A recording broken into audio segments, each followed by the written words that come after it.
Hello, my name is Kyoshi Graves, and this is The Way. My guest today on the show is Grandmaster Victor Moore, and also I have with me Hanshi Mario Arthur. Today we're going to be talking about martial arts, the past and the present. We're going to be talking about where it came from and where it's going to. So without any further ado, I will turn to Grandmaster Vic Moore, and I have a couple questions for you, sir. Yes, sir. So how long have you been practicing the martial arts? Oh, I've been in the martial arts now, 61 years. 61 years. Yes, I started back in 1950 in Cincinnati, Ohio. I started off with jiu-jitsu and judo, did a little boxing, and then I started into kung fu, karate, and kempo, as it was called mostly back then.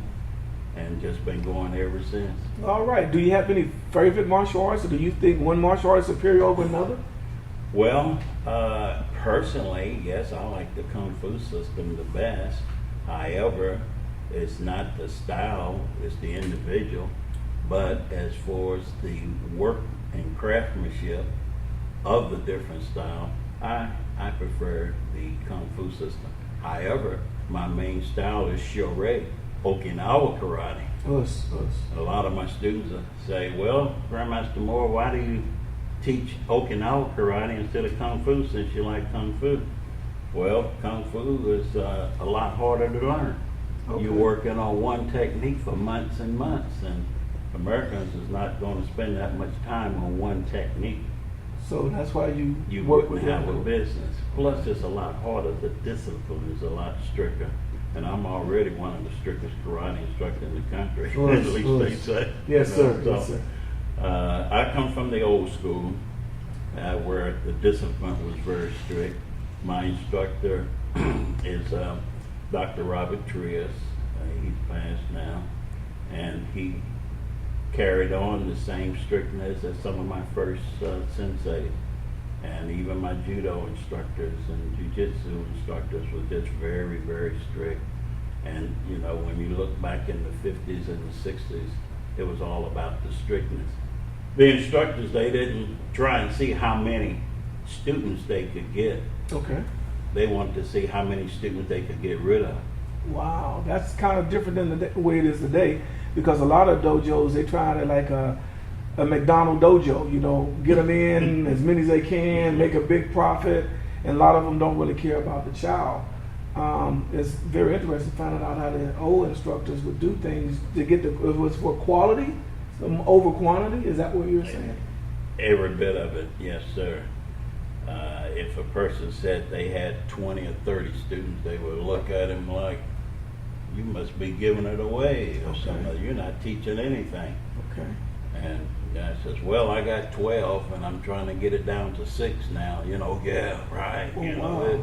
it was just trying to get rid of you. All the instructors want to see how hard they can be, because that was the way they were taught. Okay. You know, the train. It wasn't, you know, the Kung Fu movies and the Bruce Lee and jumping up and down, screaming and hollering, yelling. Okay. And all that stuff. Well, I have a question. Speaking of that, I've heard that you have fought some of the top martial artists in the world. Could you elaborate on that a little bit for me, Dr. Moore? Oh, my career goes way back. I started competing at some of the first tournaments in the United States, because I was competing up in Canada first, and some of my competition, I won't spend all the time speaking on my competition because it's that long, wow. You know, but some of my first championships and biggest championships was in 1965 here in the state of Florida. Johnny Petit was hosting the first USKA Grand Nationals. Yes, sir. And we had a big fella by the name of Mike Foster, who was undefeated. He was the Japanese champion, the Hawaiian champion. He was the Canadian champion and the United States champion. Never been defeated. Dr. Shitoshi bodyguard and all. Yes, sir. And he was about 6'7", weighing about 280 some odd pounds. Wow. Oh, Wow. a monster. And I was weighing about 170. Oh, you saying you fought this guy? I had to fight him for the championship, and he was undefeated, but I came out on top. Us. And that placed me to be the first African American Grand National Champion in the world. Very impressive. Yes, sir. The man that founded karate, Dr. Robert Trias here in the United States, said that was the best match he had ever seen in his life. Oh, wow. So I take that as a great compliment coming from him. Us. Also in 1966, I defeated the all-Hawaiian champion from Hawaii. He was undefeated. His first defeat came to my hand. That was at Richmond, Virginia at the USKA World Championship. In 67, up in Washington, D.C., June Reed Nationals, they had invited the all-Korean champion there, and he hadn't been defeated, and I defeated him. Wow. And boy, That was a ruckus. we almost had a ride, you know, because they had a delegation to come over from Korea. There was about 16 of them, and they didn't take very well to that. Wow. In 1967, Ed Parker, out in California, who hosts the Grand Nationals tournament, he had brought in a very famous movie star Yes, sir. by the name of Bruce Lee, who was Bruce Lee. Kato. Everybody heard that name. Yes. But we knew that name Bruce Lee as Kato, you know. He was Okay. a movie star. And he had been putting on a lot of shows and movies and all, and the word had gotten out to him, well, how good are you for real? In other words, against these real champions. You know, your Chuck Norris, Joe Louis, Mike Stone, Bill Superfoot Wallace, Yeah. Artie Simmons, Vic Moore, Jimmy Jones, you know, the real guys, the real fighters. I can take any of them. Said, well, why don't y'all put on a show and let us see some of this sometime? So his promoters had Bruce Lee to challenge us national champions in 1967 at Ed Parker's tournament, one of the biggest tournaments in the country. And he said that he had a punch that is so fast that nobody can touch it. Okay. Ed Parker walking around and seeing if there's any takers. Everybody was just, who's he? He's just a movie star. Ed Parker walked over to Robert Trias, the father of American karate, and said, Bob, I think he's just that fast. Ain't nobody taking up on his challenge. Robert Trias says, I got 3 guys here. Artie Simmons sitting there, Oh. Jimmy Jones sitting there, and Vic Moore sitting there, you know. One of you guys go on up there and see how fast he really is. Who's he? Well,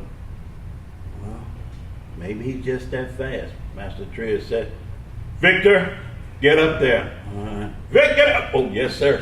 Said something. When your instructor speaks, you better start running. Exactly. And Bruce Lee got back and he said, I'm going to come in and throw a punch and I'm going to tag you in the chest. I'm not going to hit you hard, I'm just going to tag you and you won't be able to touch it. I said, you say what? And I had him to repeat it for the crowd. Yes, Now sir. everything you can hear a pin drop. Hundreds and hundreds of people in the audience.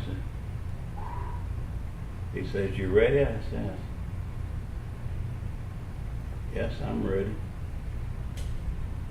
I said, there's ear, there's eye, he's coming. Here he comes. He comes in, he throw a punch, and I blocked it. Bam! The whole crowd screaming, "Whoa! Oh, wow. Did you see that block?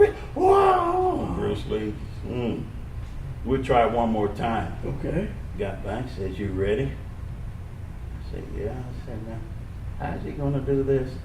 Lightning is fast, but I darn near keep up with it. So Bruce Lee says, you ready? I say, yes. I know he's coming this time, you know. He's coming at lightning speed, he throw his punch and I blocked it. BAM! The whole crowd just screaming and Oh, stomping wow. their feet. He was embarrassed now, he shot. And he said, well, we'll try just one more time. And there was so much commotion going on up in the audience as he was getting ready to come in. I just glanced off with my eyes looking up. He didn't ask me if I was ready. So he just flashed at my head instead of coming to the chest 2.5 feet away. Oh, no. And then slid in close to me like, here I am, And I started laughing. I said, now wait a minute. You're supposed to be punching to the chest, and here you're trying to sneak one to the head. And you didn't even come close. And I started laughing. I'm going all the way down to the floor, almost laughing at him. Yes, sir. And he's embarrassed, and everybody's laughing at him. Wow. And he got ready to walk away. I said, oh, wait a minute, Bruce. You stop mine. I'll give you that one. I'll block 2 of yours. Now you stop mine. And I got back the same distance. I asked him and said, you ready? You ready? And I come in, and I hit him. Boom, he missed.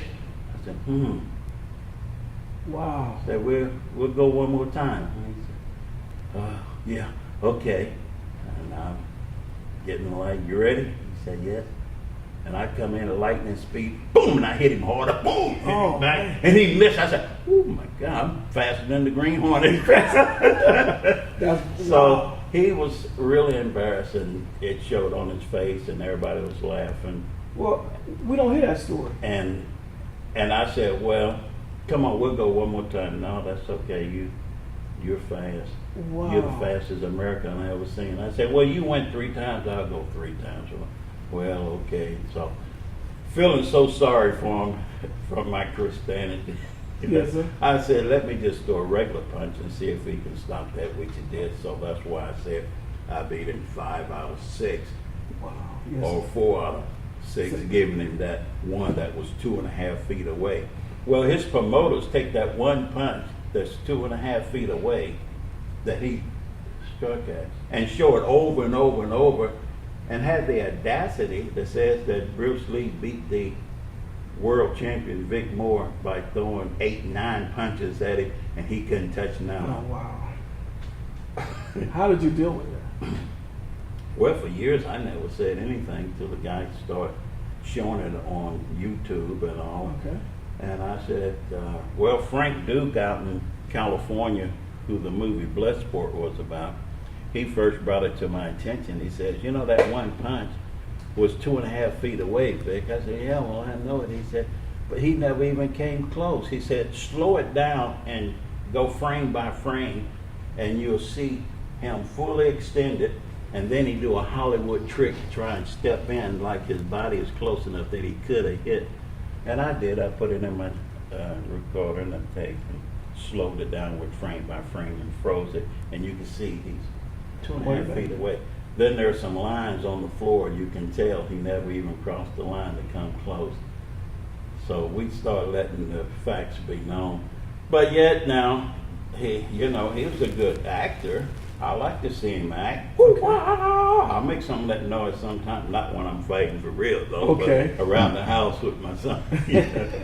And we laugh about it. But no, he was a movie star. He wasn't a real champion.